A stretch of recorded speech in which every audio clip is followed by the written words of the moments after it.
नमस्कार दोस्तों, 24 फरवरी 2022 को रूस ने यूक्रेन युद्ध के एक प्रमुख विस्तार में यूक्रेन के कुछ हिस्सों पर आक्रमण किया और कब्जा कर लिया। इस आक्रमण के दौरान दोनों पक्षों में हजारों लोगों की मौत हो गई। रूस और यूक्रेन के युद्ध को दुनिया रोकना चाहती है। इसके लिए स्विट्जरलैंड ने गुरुवार को घोषणा की है कि वहां देश के प्रमुखों के स्तर पर सम्मेलन करने की मेजबानी का प्रस्ताव रखता है। यूक्रेनी राष्ट्रपति जेलेंस्की की ओर से मांग किए जाने के लगभग 3 महीने बाद ऐसा हो रहा है। इस कॉन्फ्रेंस का लक्ष्य बातचीत के लिए एक उच्च स्तरीय मंच प्रदान करना है ताकि अंतर्राष्ट्रीय कानून और संयुक्त राष्ट्र चार्टर के आधार पर यूक्रेन के लिए एक व्यापक न्याय संगत और स्थायी शांति तक पहुंच सके। मध्य स्विट्जरलैंड में लेक ल्यूसन के ऊपर ब्राइगन स्टॉक होटल में 15-16 जून को इस कॉन्फ्रेंस की बैठक की गई है। यह तारीख खास है क्योंकि 13-15 जून तक इटली में G7 नेताओं का शिखर सम्मेलन होना है। इस वजह से ज्यादा उपस्थिति की उम्मीद है और इस शांति सम्मेलन में भारत भी भाग लेंगे। स्विस विदेश मंत्री इग्नाजियो कैसिस ने 5 फरवरी को भारत यात्रा के दौरान विदेश मंत्री जयशंकर से मुलाकात की थी।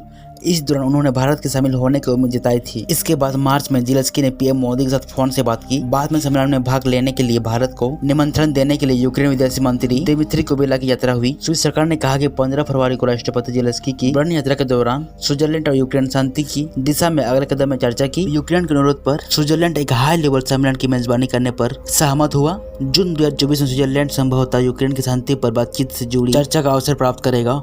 बयान में कहा गया है शिखर सम्मेलन का उद्देश्य आम समझ और शांति प्रक्रिया के लिए एक ठोस रेंडम बनाना है। इस सम्मेलन का आयोजन करके स्विट्जरलैंड यूरोप और दुनिया में अधिक सुरक्षा और स्थिरता में भी महत्वपूर्ण योगदान दे रहा है। बयान के मुताबिक राष्ट्राध्यक्षों के स्तर पर लगभग 120 देशों को आमंत्रित किया जाएगा। जेलेंस्की ने उम्मीद जताते हुए कहा है कि आशीष 100 देश ऐसे होंगे जो कम से कम रूस को निष्पक्ष शांति के लिए मजबूर करने की कोशिश करने में सक्षम होंगे। जेलेंस्की का मानना है कि उनके पास अभी तक इन देशों से जुड़ी कोई स्पेशल सूची नहीं है। उन्होंने कहा हम इस बात पर सहमत होंगे कि आने वाले दिनों में शांति कैसे होगी। रूसी विदेशी मंत्री सर्गाई लारोव ने पिछले सप्ताह चेतावनी दी थी कि यूक्रेन की लड़ाई खत्म करने से जुड़ी चर्चा तभी सफल हो सकती है जब रूस के हितों को ध्यान में रखा जाएगा। और वह पुतिन कहते रहे हैं कि जब तक रूस के लक्ष्य पूरे नहीं होंगे तब तक रूस शांति नहीं होगी। हालांकि अमेरिकी चुनाव प्रसार के कारण बाइडेन, जिनपिंग और पुतिन की भागीदारी पर सवालिया निशान है। 4 जून को भारत में चुनाव परिणाम आएंगे और इसके बाद ही आगे का रुख तक होगा।